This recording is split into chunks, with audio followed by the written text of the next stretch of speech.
కన్నయ్య పుట్టిన తర్వాత మళ్ళీ కన్నయ్యకి ఒక మంచి చెల్లి పుట్టాలని ఎన్ని కలలు కోరుకున్నాను నేను. ఎంతమంది దేవుళ్ళని మొక్కాను, కన్నయ్యకి మంచి చెల్లి రావాలి.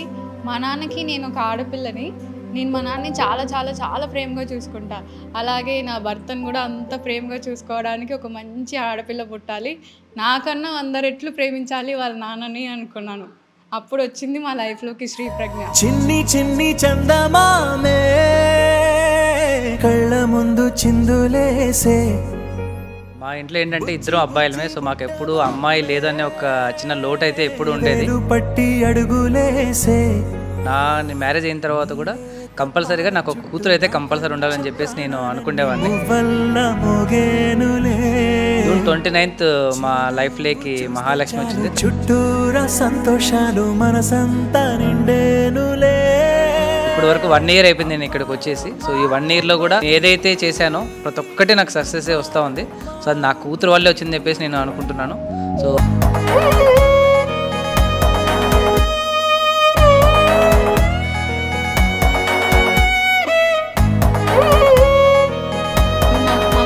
ప్రాణం తెలుసా. హ్యాపీ బర్త్డే చెల్లెమ్మ.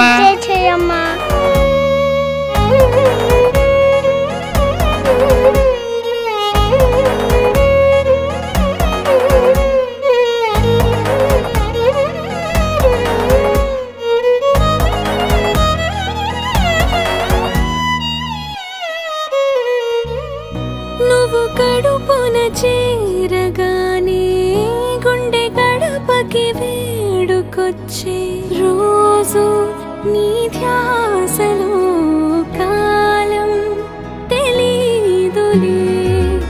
నేలపైన అడుగేయగానే అమ్మలాగా నేను జన్మనెత్త.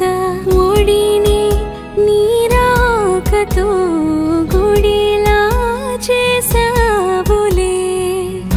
ఆదమరచిపోనా నిన్నే చూస్తూ ఉంటే, తల్లడిల్లిపోనా నిన్నే చూడకుంటే. నువ్వు చెరగని ప్రేమ గురుతు కదా. అమ్మా అమ్మా అమ్మడి గుమ్మా గుమ్మా గుమ్మడి. అమ్మా నాన్న సందడి నీలోనేగా ఉన్నది.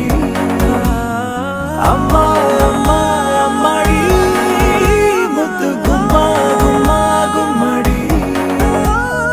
అమ్మా నాన్న సందడి.